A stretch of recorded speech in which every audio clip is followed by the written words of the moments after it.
আমার চ্যানেলে।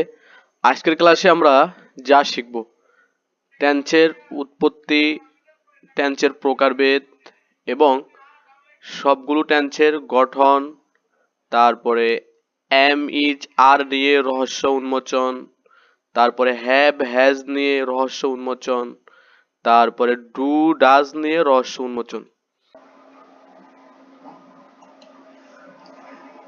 আসসালামু আলাইকুম। চলেন আমরা আমাদের ক্লাসটি আজকে শুরু করছি। তো প্রথমে আমরা জানবো টেন্সের উৎপত্তি। টেন্সটা কোন জায়গা থেকে উৎপত্তি হয়েছে? দেখেন, ল্যাটিন শব্দ টেম্পাস থেকে। এই যে টেম্পাস শব্দটা আমি কালার করে দিচ্ছি। ল্যাটিন শব্দ টেম্পাস থেকে টেন্সের উৎপত্তি হয়েছে।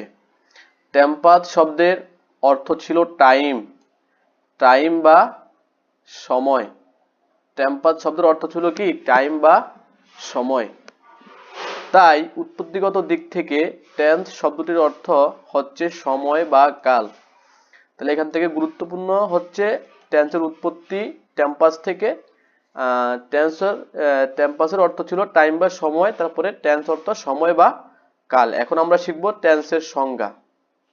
দেখেন, টেন্সের সংজ্ঞা: tense is the time when a task tax place.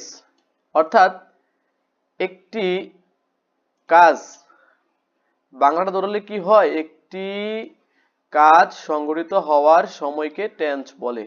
তাহলে টেন্স কাকে বলে? একটি কাজ সংঘটিত হওয়ার সময়কে টেন্স বলে। এখন আমরা যে অনেকেই জানি যে টেন্স শেখাটা কতটা জরুরি, কেন আমরা টেন্স শিখব এত কষ্ট করে? টেন্স ছাড়া কি বিকল্পভাবে ইংরেজি শেখা যায়? এটা আমরা এখন দেখব। দেখেন, টেন্স কেন শিখব? ভার্ব ছাড়া ইংরেজি বাক্য গঠন করা যায় না। ইংলিশে একটা বাক্য আছে যে verb is the heartbeat of a sentence. It is impossible to make a sentence without verb. মানে কি? মানে এর বাংলা অর্থ হচ্ছে verb হচ্ছে একটি সেন্টেন্সের হৃৎপিণ্ড। তাই verb ছাড়া একটি ইংরেজি বাক্য তৈরি করা কি? অসম্ভব। আর টেন্স শুধু মাত্র verb নিয়ে কথা বলে।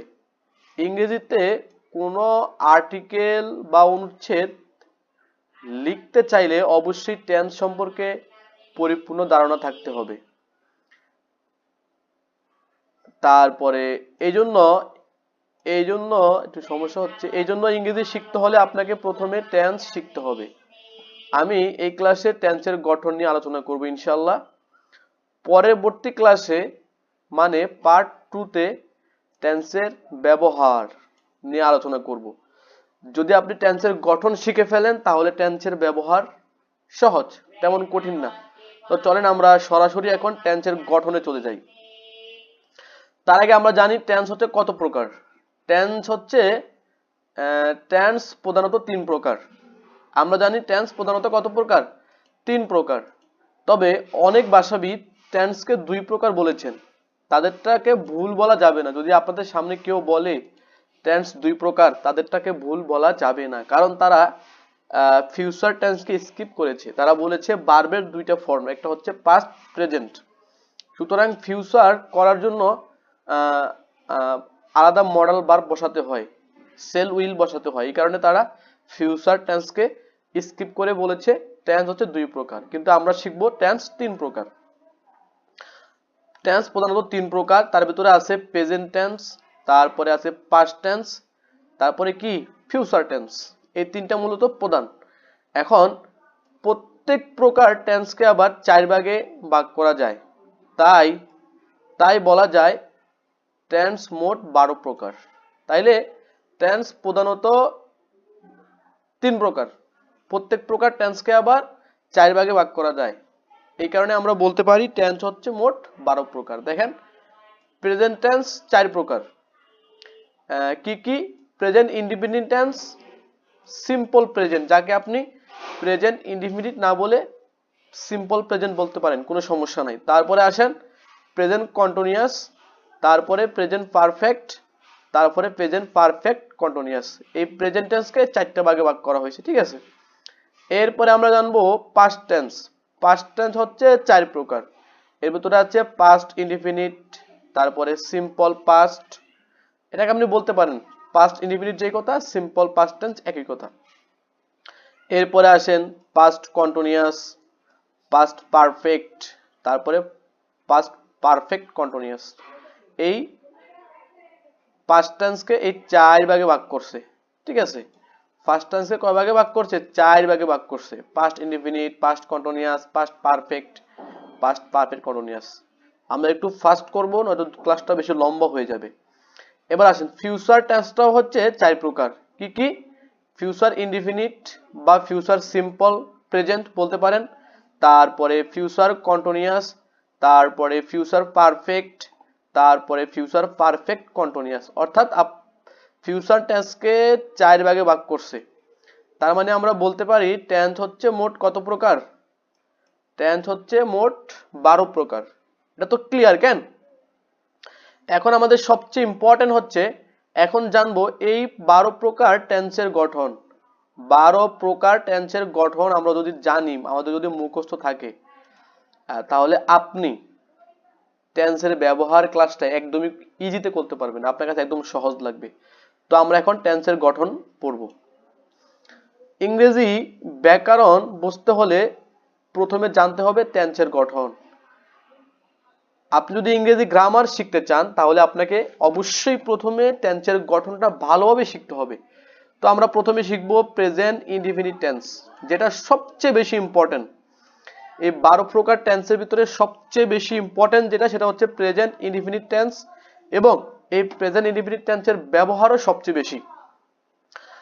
কাকে বলে দেখেন, বর্তমানকালের কোনো সাধারণ কাজ, বর্তমানকালে সাধারণ কাজ করা হয়, যে কাজ দ্বারা বর্তমানকালে সাধারণ কোনো কাজ করা হয় এমন অর্থ দিয়ে থাকলে তাকে প্রেজেন্ট ইনডিফিনিট টেন্স বলে। যদি সংজ্ঞাটা মনে লেখায় একটু মিস্টেক আছে, এমন কাজ যা বর্তমানকালে সাধারণ কোনো করা হয়, যেমন এমন অর্থ দিলে তা প্রেজেন্ট ইনডিফিনিট টেন্স হয়। অর্থাৎ হবে যেটা বর্তমানে সাধারণ কোনো কাজ আর কি। এটা আমরা এখন শিখব। অ্যাফার্মেটিভের সংজ্ঞাটা শিখব। প্রেজেন্ট ইনডিফিনিট টেন্সের অ্যাফার্মেটিভের সংজ্ঞাটা আছে। অ্যাফার্মেটিভের সাবজেক্ট বসে, তারপরে মূল ভার্বের প্রেজেন্ট ফর্ম বসে, তারপরে অবজেক্ট বসে, ঠিক আছে। তাইলে দেখেন এই যে সাবজেক্ট, এখানে সাবজেক্ট কোনটা?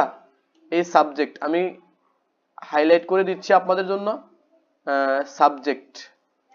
আর এখানে সাবজেক্ট কোনটা? এই যে হি সাবজেক্ট। তারপর আসেন মূল ভার্বের প্রেজেন্ট ফর্ম, যেটাকে আমরা বেস ফর্ম বলি। মূল ভার্বের প্রেজেন্ট ফর্ম এই যে এখানে, এই যে মূল ভার্বের প্রেজেন্ট ফর্ম, ঠিক আছে। এরপরে আসেন অবজেক্ট। এই অবজেক্ট এ লেটার, দেখেন তাইলে কি হয়, he writes a letter, subject plus মূল ভার্বের প্রেজেন্ট ফর্ম প্লাস অবজেক্ট। এই দেখেন সাবজেক্ট আই, তারপরে মূল ভার্বের প্রেজেন্ট ফর্ম রিড, তারপরে অবজেক্ট হচ্ছে কি এ বুক, তারপরে এখানে সাবজেক্ট হচ্ছে কি দে, মূল ভার্বের প্রেজেন্ট ফর্ম গো, আর হচ্ছে হোম, ঠিক আছে। এবার একটা রুল আমরা জানবো, গুরুত্বপূর্ণ, খুবই গুরুত্বপূর্ণ একটা রুল জানবো আমরা। দেখেন subject third person singular number হলে প্রেজেন্ট ইনডিফিনিট টেন্সে, অ্যাফার্মেটিভ সেন্টেন্সে, সরি এখানে বাক্যটা একটু ভুল আছে, এখানে ইয়া উঠছে, সেন্টেন্স হবে, সরি আমরা এটা লাল কালার করে দিচ্ছি, এখানে আপনারা বুঝে নিয়েন যে এখানে সেন্টেন্স হবে, ঠিক আছে। আচ্ছা আমি এডিট করে দিচ্ছি, আমি এখানে সেন্টেন্স লিখে দিচ্ছি।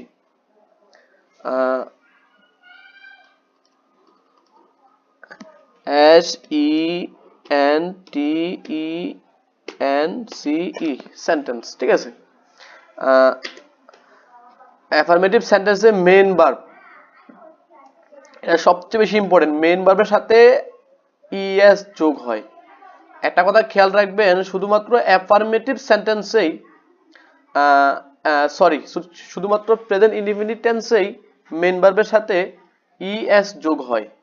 তাহলে নেগেটিভের ক্ষেত্রে কি হয় জানেননি? নেগেটিভের ক্ষেত্রে মেইন ভার্বের পূর্বে ডাজ নট বসে, দেখেন একটা কিন্তু সম্পর্ক আছে, ই এস এর সাথে ডাজ নট এর সম্পর্ক আছে। সাবজেক্ট যদি থার্ড পারসন সিঙ্গুলার নাম্বার হয় তাহলে অ্যাফার্মেটিভ সেন্টেন্সে আমরা কি বসাই, মেইন ভার্বের সাথে এস বা ইএস বসাই, আর নেগেটিভ সেন্টেন্সের ক্ষেত্রে আমরা কি বসাই, ডাজ নট বসাই। ঠিক আছে, এই রুলটা সবচেয়ে বেশি ইম্পর্টেন্ট। একমাত্র প্রেজেন্ট ইনডিফিনিট টেন্স, সরি এখানে প্রেজেন্ট আসবে, দাঁড়ান, P R E S E N T, present indefinite, I N D E F I N I T E, present indefinite tense ছাড়া কখনোই অন্য কোনো ভার্বের সাথে এস বাই এস যোগ হয় না। মানে প্রেজেন্ট ইনডিফিনিট টেন্সেই শুধু সাবজেক্ট থার্ড পারসন হলে ভার্বের সাথে এস বাই এস যোগ হয়, অন্য কোনো টেন্সে ভার্বের সাথে এস বাই এস যোগ হয় না। যেমন দেখেন, এই দেখেন হি, তারপরে শি, বা কারোর নাম অথবা অ্যাবস্ট্রাক্ট নাউন যেটাকে আমরা বলি, যে নাউন দেখা যায় না, তারপরে ম্যাটেরিয়াল নাউন, হ্যাঁ ম্যাটেরিয়াল নাউন এবং আনকাউন্টেবল নাউন হলে আমরা ভার্বের সাথে এস বাই এস কি করতে পারি, লাগাতে পারি। আমি এটা একটু হাইলাইট করে দিচ্ছি আপনাদের সুবিধার্থে। এই যে তারপরে আসেন, তারপরে নিয়মটা ই এস বসানোর নিয়ম, এটা সবচেয়ে ইম্পর্টেন্ট বেশি। দেখেন, যদি কোনো বাক্যের শেষে ই এস এস, তারপরে এস এইচ, তারপরে সি এইচ, তারপরে ও, তারপরে এক্স, তারপরে কি জেড জেড থাকে, তাহলে আমরা সেখানে কি বসাতে পারি, ই এস বসাতে পারি। আমি হাইলাইট করে দিচ্ছি আপনাদের সুবিধার্থে, S S, S H, C H, O X, Z Z থাকলে আমরা সেখানে ই এস বসাতে পারি।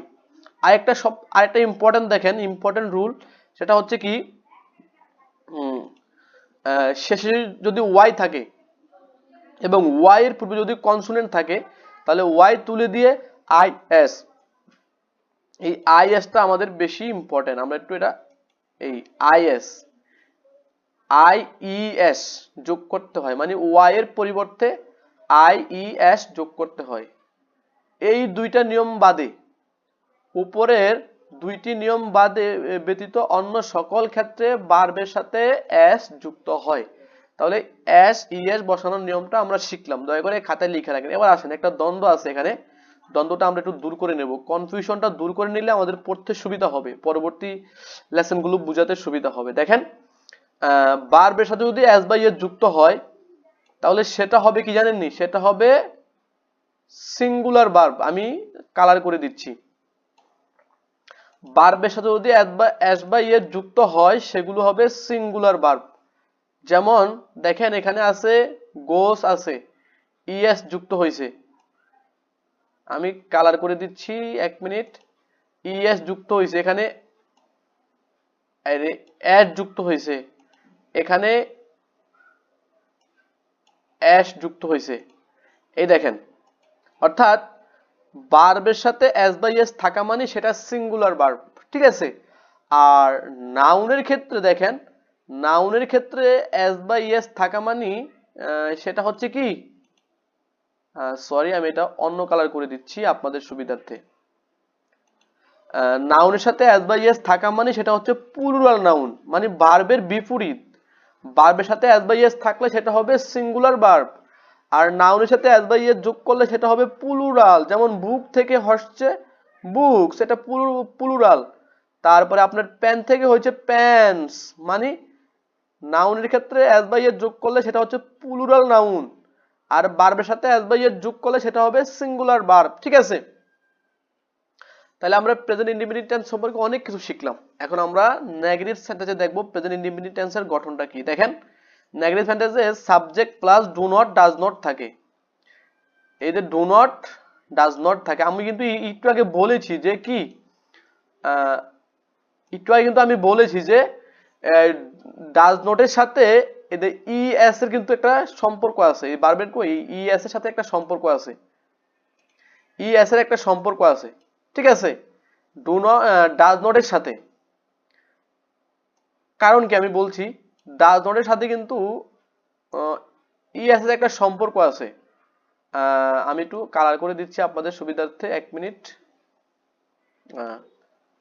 এই ডু নটটা আমি কেটে দেই বা অন্য কালার করে দেই আপনাদের সুবিধার্থে। আমি লাল করে দিলাম, লাল করলে দেখা যায় না, সরি, কালারটাও তো লাল, আমি এটাকে হলুদ করে দিলাম আপনাদের সুবিধার্থে। কই এটা আসে না কেন? হ্যাঁ আসছে।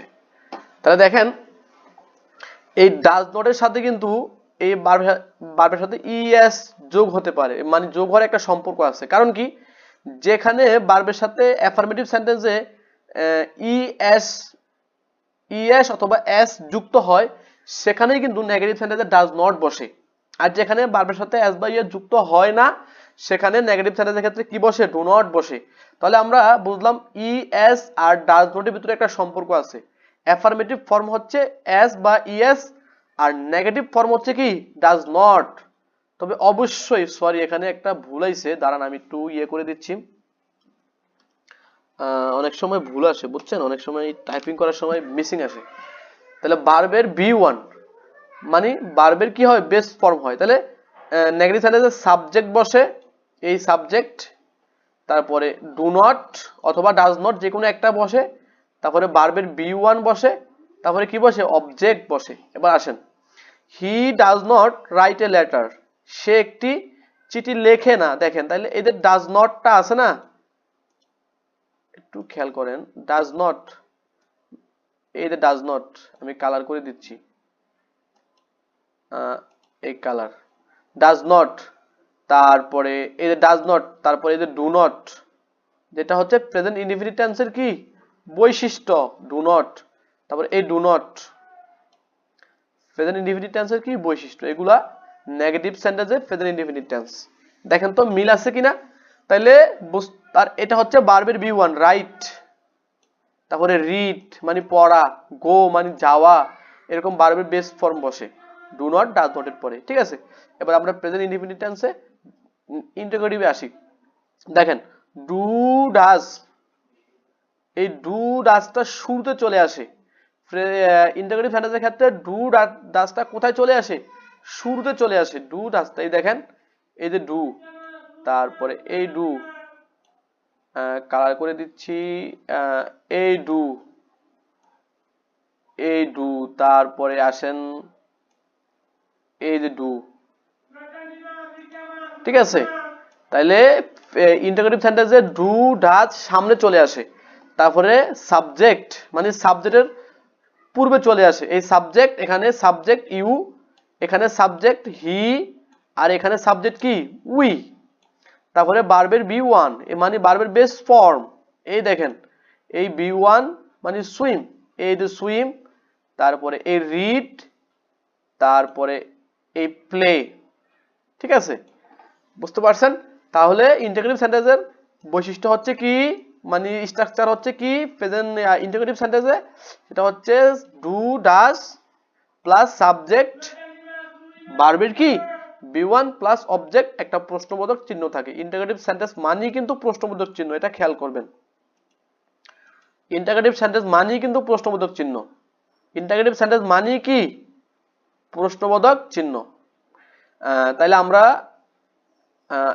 প্রেজেন্ট ইনডিফিনিট টেন্সের সম্পর্কে আলোচনা করলাম। এবার আসেন আমরা আরেকটা গুরুত্বপূর্ণ রুল শিখবো, সেটা হচ্ছে কি দেখেন, ডু ডাজের রহস্য উন্মোচন, এটা আমাদের জন্য খুব বেশি ইম্পর্টেন্ট। ডু ডাজের রহস্য উন্মোচন, দেখেন আই উই দে এই পার্সনগুলোর জন্য ডু হয়। আমি কালার করে দিচ্ছি, তাহলে আই উই ইউ দে এবং এই চারটা পার্সনের কারণে ডু হয়, এবং অন্য সকল পার্সনের ক্ষেত্রে কি হয়? ডাজ হয়। ঠিক আছে, তাহলে একটু খেয়াল করেন, একটু মনে রাখবেন, আই উই সাবজেক্ট যদি আই উই ইউ দে থাকে তাহলে ডু হবে, আর এই চারটা বাদে সকল পার্সনের ক্ষেত্রে আমরা কি বসাবো? ডাজ বসাবো। ঠিক আছে, এটা কিন্তু উই ভার্বের ইএস এর সাথে সম্পর্ক। এবার আসেন তারপরে সেন্টেন্সে ডু ডাজ থাকা মানে প্রেজেন্ট ইনডিফিনিট টেন্স, এটা কিন্তু খুব বেশি ইম্পর্টেন্ট। সেন্টেন্সে ডু ডাজ থাকা মানে প্রেজেন্ট ইনডিফিনিট টেন্স। ঠিক আছে, তারপর আসেন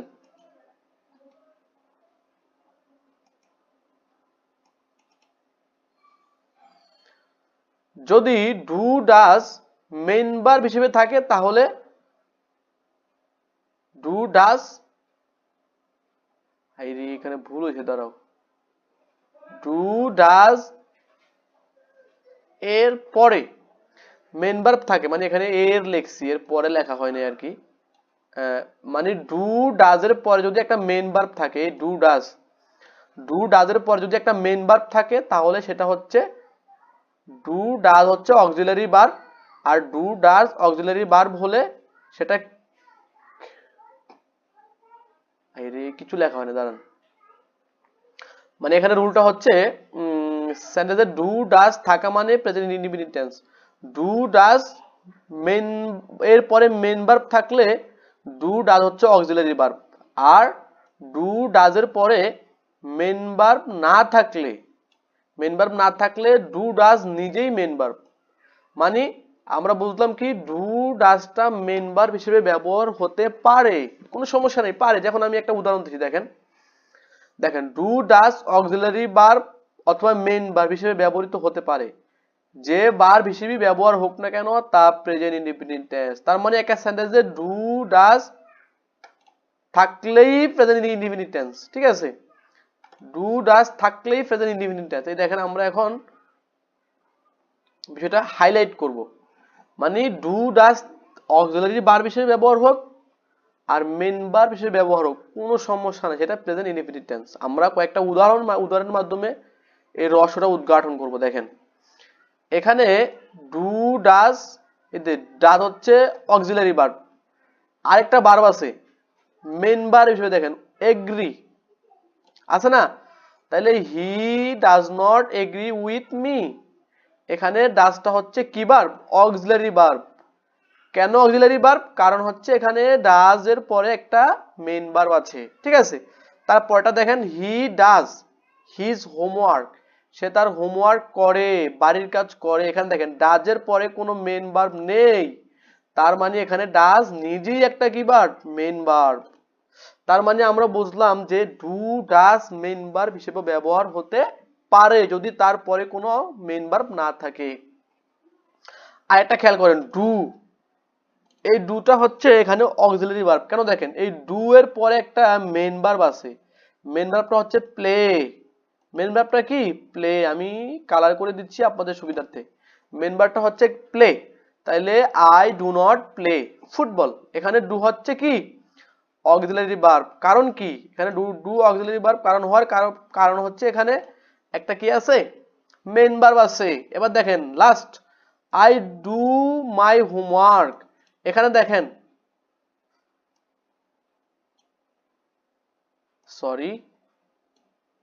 দেখেন এই যে ডু, এই ডু হচ্ছে দেখেন মাই হোমওয়ার্ক, এখানে ডু এর পরে কোনো মেইন ভার্ব নাই, তার মানে ডু নিজেই এখানে কি মেইন ভার্ব। তাহলে বুঝতে পারছেন ডু ডাজের রহস্যটা, বুঝতে পারছেন? ডু ডাজের পরে যদি আমরা মেইন ভার্ব পাই তাহলে ডু ডাজ হবে অক্সিলারি ভার্ব, আর মেইন ভার্ব না পেলে ডু ডাজ হবে কি। এবার আমরা প্রেজেন্ট টেন্স থেকে বিদায়, প্রেজেন্ট ইনডিফিনিট টেন্স থেকে বিদায় নিই, তারপরে প্রেজেন্ট কন্টিনিউয়াস টেন্স আসেন। প্রেজেন্ট কন্টিনিউয়াস টেন্স, বর্তমানে কোনো কাজ চলছে, নন স্টপ মানে অবিরাম ভাবে চলছে, এমন বুঝালে প্রেজেন্ট কন্টিনিউয়াস টেন্স হয়। অ্যাফার্মেটিভ সেন্টেন্সে প্রেজেন্ট কন্টিনিউয়াস টেন্সের বৈশিষ্ট্য হচ্ছে কি, subject plus am is are plus ভার্বের সাথে আইএনজি যোগ। আর নেগেটিভ হচ্ছে কি, দেখেন নেগেটিভে শুধু পার্থক্য হচ্ছে কোনটা, নটটা পার্থক্য, শুধু নট। আমি দেখেন নটটাকে কালার করে দিচ্ছি আপনাদের সুবিধার্থে। এই নটটাকে আমি হাইলাইট করে দেব, অন্য কালার করে দেব আর কি, আপনাদের সুবিধার্থে আমি নটটাকে অন্য কালার করে দেব। এই নট তাহলে অ্যাফার্মেটিভ সেন্টেন্সে সব ঠিক আছে, শুধু একটা কি থাকবে, নট থাকবে। এই যে এম ইজ আর ভার্বের সাথে আইএনজি যোগ, এম ইজ আর একটা নট আছে, ভার্বের সাথে আইএনজি যোগ, তারপরে বাকি অংশ। এবার আসেন ইন্টারোগেটিভে এই এম ইজ আরটা ভার্বের সাবজেক্টের প্রথমে চলে আসে। এম আজ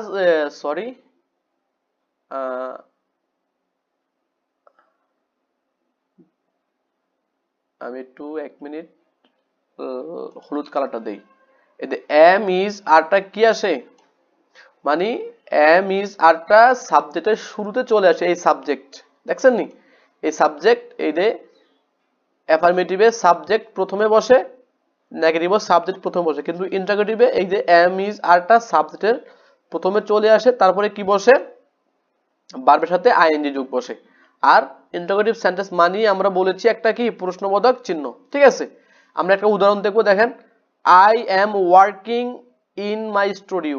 আমি কি করি না, আমার মানে আমি আমার স্টুডিওতে কাজ করছি। দেখেন এই যে ভার্বের ভার্ব এম প্লাস ভার্বের সাথে আইএনজি যোগ, ওয়ার্কিং, এম ওয়ার্কিং, এই যে পাইছেন, এই এম ওয়ার্কিং, ঠিক আছে।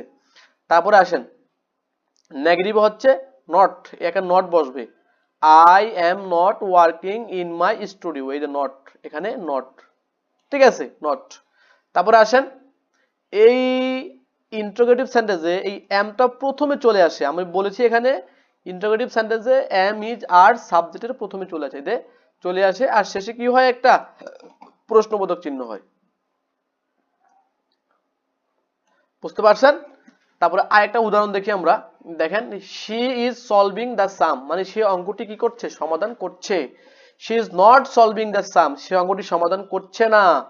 Is she solving the sum, সে কি অঙ্কটি সমাধান করছে। দেখেন এতে আমরা একটু আগে শিখছি, এতে ইজ প্লাস ভার্বের সাথে আইএনজি যোগ, আর এখানে আছে অতিরিক্ত আছে কোনটা, নট, ঠিক আছে। এই দেখেন নট আছে অতিরিক্ত, অতিরিক্ত কোনটা আছে, নট। তাহলে আসেন এই যে ইজটা ইন্টারোগেটিভ সেন্টেন্সে ইজটা সামনে চলে আসে, তাইলে দেখেন, তাহলে আমরা প্রেজেন্ট কন্টিনিউয়াস টেন্সের শিখলাম। এখন আরেকটা গুরুত্বপূর্ণ আমরা শিখবো, সেটা হচ্ছে এম ইজ আর নিয়ে দ্বন্দ্ব আছে একটা, মানে প্রেজেন্ট ইনডিফিনিট টেন্স বলে এম ইজ আর আমার ভার্ব, আর প্রেজেন্ট কন্টিনিউয়াস টেন্স বলে যে এম ইজ আর হচ্ছে আমার ভার্ব। এখন আমরা এই রহস্যটা উদ্ঘাটন করব, কিভাবে এটা কখন প্রেজেন্ট ইনডিফিনিট হয় আর কখন প্রেজেন্ট কন্টিনিউয়াস টেন্স হয়। দেখেন কোন সেন্টেন্সে এম ইজ আর এরপর আইএনজি যুক্ত ভার্ব থাকলে সেটি প্রেজেন্ট কন্টিনিউয়াস টেন্স। একটু খেয়াল করেন, এম ইজ আর এর পরে আইএনজি যুক্ত ভার্ব থাকলে সেটা হবে কি, প্রেজেন্ট, এই প্রেজেন্ট কন্টিনিউয়াস টেন্স, ঠিক আছে। যদি কোন সেন্টেন্সের পরে এম ইজ আর এর পরে আইএনজি যুক্ত ভার্ব থাকে সেটা প্রেজেন্ট কন্টিনিউয়াস টেন্স, আর যদি আইএনজি যুক্ত ভার্ব না থাকে তাহলে সেটা হবে কি, এই দেখেন এম ইজ এর পরে ভার্ব না থাকলে সেটা হবে কি, প্রেজেন্ট ইনডিফিনিট টেন্স। বুঝতে পারছেন? আমরা এখন বিষয়টা খেয়াল করব। তাইলে am is are present indefinite টেন্সও ব্যবহার হতে পারে, প্রেজেন্ট কন্টিনিউয়াস টেন্সও ব্যবহার হতে পারে। এখন দেখেন আমরা এখানে কয়েকটা উদাহরণ দেখে আমরা এটা উদ্ঘাটন করব। দেখেন is solving, am solving, are solving, এখানে শুধু ইজ। এই ভার্বগুলোতে একটু খেয়াল করেন, এম আর এখানে আছে কি আর। এই ভার্বের ফর্মগুলোকে, যেহেতু টেন্স শুধু ভার্ব নিয়ে কথা বলে, এই কারণে আমরা শুধু ভার্বগুলোকে হাইলাইট করব। দেখেন এখানে হি ইজ সলভিং, ইজের পরে আইএনজি যুক্ত ভার্ব আছে, তার মানে এটা কি প্রেজেন্ট কন্টিনিউয়াস টেন্স, ঠিক আছে। এই দেখেন এম এর পরে আইএনজি যুক্ত ভার্ব আছে, তার মানে এটা প্রেজেন্ট কন্টিনিউয়াস টেন্স। এখানে দেখেন আর এর পরে কি আছে, আইএনজি যুক্ত ভার্ব আছে, তার মানে এটা প্রেজেন্ট কন্টিনিউয়াস টেন্স। কিন্তু দেখেন এখানে ইজের পরে কোনো আইএনজি যুক্ত ভার্ব নেই, তার মানে ইজ এখানে নিজেই মেইন ভার্ব, এই কারণে এটা হচ্ছে প্রেজেন্ট ইনডিফিনিট টেন্স, ঠিক আছে। শুধু এম ইজ আর থাকলেই প্রেজেন্ট কন্টিনিউয়াস টেন্স নয়, সেখানে দেখতে হবে তারপরে আইএনজি যুক্ত ভার্ব আছে কিনা। দেখেন এম, এখানে এম এর পরে কোনো আইএনজি যুক্ত ভার্ব নেই, তার কারণে এটা হচ্ছে প্রেজেন্ট ইনডিফিনিট টেন্স। এখানে আর এর পরে কোনো আইএনজি যুক্ত ভার্ব নেই, এই কারণে এখানে এটা হচ্ছে প্রেজেন্ট ইনডিফিনিট টেন্স। এখন আপনাদের জন্য একটা মুখস্থ কাজ দেবো আমি, সেটা হচ্ছে কি জানেন, কিছু ভার্ব আছে ইংলিশে যেগুলোর কন্টিনিউয়াস টেন্স হয় না। যেমন দেখেন এগুলো আপনাকে মুখস্থ করে রাখতে হবে। পরীক্ষা এখান থেকে প্রশ্ন আসে দেখেন, বি মানে হওয়া, তারপরে সি মানে দেখা, তারপরে বিলিভ মানে বিশ্বাস করা, তারপরে মিস মানে অনুভব করা, তারপরে স্মেল মানে গ্রান, গ্রান নেওয়া, সরি এখানে গান আসছে, গ্রান হবে, ঠিক আছে। তারপরে টচ স্পর্শ করা, তারপরে হেয়ার মানে কি শোনা, তারপরে ফিল মানে কি অনুভব করা, তারপরে লুক মানে কি দেখা, তারপরে লিসেন মানে শোনা, তারপরে সাউন্ড শব্দ করা ইত্যাদি আরো আছে, এগুলো মুখস্থ রাখবেন। এগুলো সাধারণত উপরে ভার্বগুলো কন্টিনিউয়াস টেন্স হয় না। আপনি বলতে পারবেন না যে I am sing a bird, আমি একটি পাখি দেখছি, এটার ইংরেজি হবে এটা, এটা হবে সঠিক। আমি যেটা ভুল এটা লাল কালার করে দিচ্ছি আপনাদের সুবিধার্থে, যেন আপনাদের দেখতে সুবিধা হয়। দাঁড়ান, এটা লাল কালার হবে, ঠিক আছে। তাইলে এই যে I am sing a bird, লাল, এটা ভুল। তারপরে আই এম ফিলিং ইউ, আমি তোমায় কি করছি অনুভব করছি, এটা ভুল। এটা এখানে সঠিকটা হবে কি, সঠিকটা হবে এখানে আমাদের প্রেজেন্ট ইনডিফিনিট টেন্স করতে হবে। I feel you, I am feeling you বলা যাবে না, আই ফিল ইউ। কারণ কি, এই ভার্বগুলো হবে, এই ভার্বগুলো প্রেজেন্ট কন্টিনিউয়াস মানে এই ভার্বগুলোর কন্টিনিউয়াস টেন্স হয় না, এগুলোর সাথে আইএনজি আমরা যোগ করি না, সাধারণত যোগ হয় না। তবে স্পোকেনের ক্ষেত্রে বলা যায়, কিন্তু রাইটিং এর ক্ষেত্রে এগুলা লেখা যায় না, ঠিক আছে। তা আমরা একটু ফাস্ট করবো, নয়তো ক্লাসটা বেশি লম্বা হয়ে যাবে। এবার আসেন প্রেজেন্ট পারফেক্ট টেন্স। এইমাত্র একটি কাজ শেষ হয়েছে কিন্তু তার ফলাফল এখনো বিদ্যমান, এরূপ বুঝালে প্রেজেন্ট পারফেক্ট টেন্স হয়। যেমন আপনি ভাত খেয়েছেন কিন্তু আপনার ভাত আপনার পেটে এখনো রয়েছে, এটার ফলাফল এখনো বিদ্যমান, এরকম বুঝালে সেটা প্রেজেন্ট পারফেক্ট টেন্স হয়।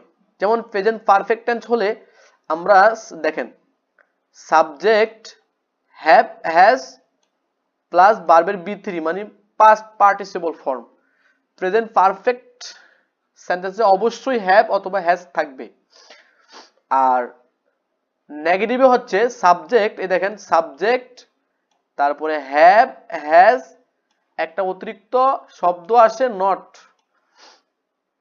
এই দেখেন নট একটা অতিরিক্ত শব্দ আসে, তারপরে কি ভার্বের বি3 মানে পাস্ট পার্টিসিপল ফর্ম। আপনি একটু গঠনগুলোর দিকে খেয়াল করেন। আর প্রেজেন্ট পারফেক্ট টেন্সে ইন্টারোগেটিভ সেন্টেন্সে আমরা জানি হ্যাভ হ্যাজ কোথায় আসবে, সামনে চলে আসবে সাবজেক্টের এইতে, তারপরে সাবজেক্ট, তারপরে বি3, তারপরে কি হবে প্রশ্নবোধক চিহ্ন হবে। ইন্টারোগেটিভ সেন্টেন্স মানে কি প্রশ্নবোধক চিহ্ন, ঠিক আছে। আমরা এবার কয়েকটা উদাহরণের দিকে খেয়াল করব। দেখেন অ্যাফার্মেটিভ আছে, নেগেটিভ, ইন্টারোগেটিভ। দেখেন আই হ্যাভ মেট মাই বস, এই দেখেন এটা এই হ্যাভ আছে, ভার্বের পাস্ট পার্টিসিপল ফর্ম আছে, মিট থেকে মেট।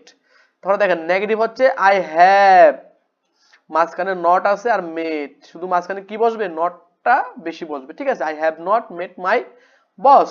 আর ইন্টারোগেটিভ হলে এই হ্যাভটা কোথায় চলে আসবে, হ্যাভটা সামনে চলে আসবে ইন্টারোগেটিভ সেন্টেন্সে, আর শেষে কি হয় একটা প্রশ্নবোধক চিহ্ন হয়, কোশ্চেন মার্ক হয়। এবার দেখেন আরেকটা উদাহরণ, he has completed the work, he has completed the work, he has, এই দেখেন হ্যাজটা হ্যাজ কমপ্লিটেড দ্য ওয়ার্ক, দেখছেন এখানে এই যে হ্যাজ, তারপরে ভার্বের পাস্ট পার্টিসিপল ফর্ম। এই যে হ্যাজ নট, এখানে একটা কি আসবে নেগেটিভ সেন্টেন্সে একটা নট আসবে, he has not complete the work.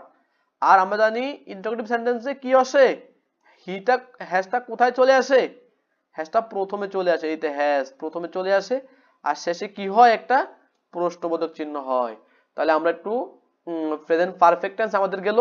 এবার আমরা খেয়াল করব হ্যাভ হ্যাজ নিয়ে একটা দ্বন্দ্ব আছে, এটা আমরা একটু শেষ করে তারপরে আমরা একটু ফাস্ট করব, ঠিক আছে, একটু দ্রুত করব কারণ সময় অনেক লম্বা হয়ে যাচ্ছে, আমরা এর সময়ের ভিতরে শেষ করতে হবে, আসলে আমাদের পড়ার কোনো শেষ নাই। হ্যাভ হ্যাজ নিয়ে দ্বন্দ্ব, দেখেন হ্যাভ হ্যাজ এর পরে এরপর ভার্বের পাস্ট পার্টিসিপল ফর্ম অর্থাৎ বি3 থাকলে তা প্রেজেন্ট পারফেক্ট। আমি একটু হাইলাইট করে রাখি, পাস্ট পার্টিসিপল ফর্ম অথবা বি3, যেটাকে আমরা সংক্ষেপে বি3 দ্বারা প্রকাশ করি, ওইটা হলে প্রেজেন্ট পারফেক্ট টেন্স। যদি হ্যাভ হ্যাজ এর পরে কি থাকে ভার্বের পাস্ট পার্টিসিপল ফর্ম থাকে, তাহলে সেটা হচ্ছে প্রেজেন্ট পারফেক্ট টেন্স। কিন্তু হ্যাভ হ্যাজ এর পরে কোনো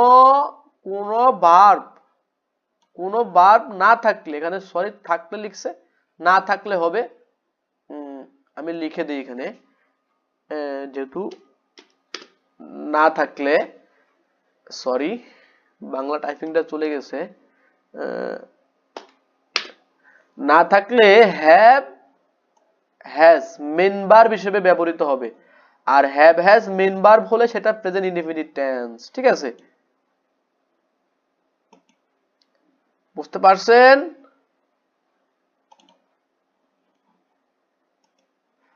এই দেখেন আমরা একটা উদাহরণ দেখব, he has a lot of money, তার প্রচুর টাকা আছে। এখানে দেখেন হ্যাজটা হচ্ছে মেইন ভার্ব, কেন জানেননি?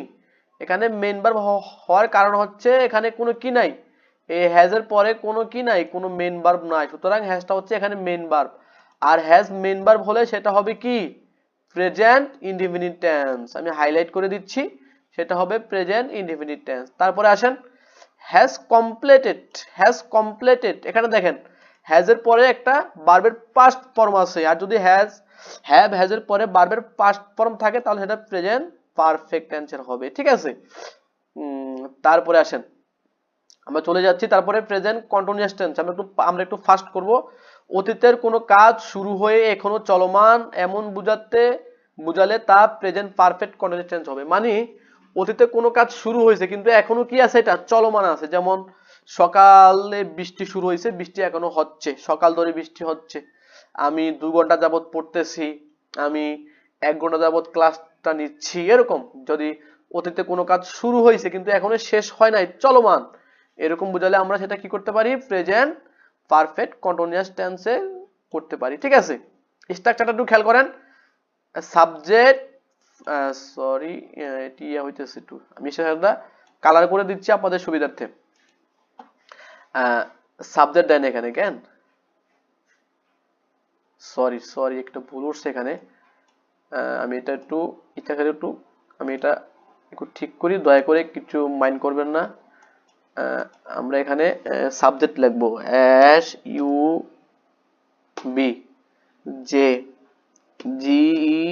SUBJECT, সাবজেক্ট প্লাস, এখানে আমরা একটা প্লাস চিহ্ন দিব। ঠিক আছে, সরি এখানে আমরা একটা প্লাস চিহ্ন দিব। ওকে, এটা হচ্ছে প্রেজেন্ট পারফেক্ট কন্টিনিউয়াস টেন্সের গঠন। Subject plus have been, has been plus ভার্বের সাথে আইএনজি যোগ। দেখেন আই হ্যাভ বিন রিডিং, এখানে দেখেন স্ট্রাকচারের সাথে মিলে যায়, খেয়াল করেন একটু।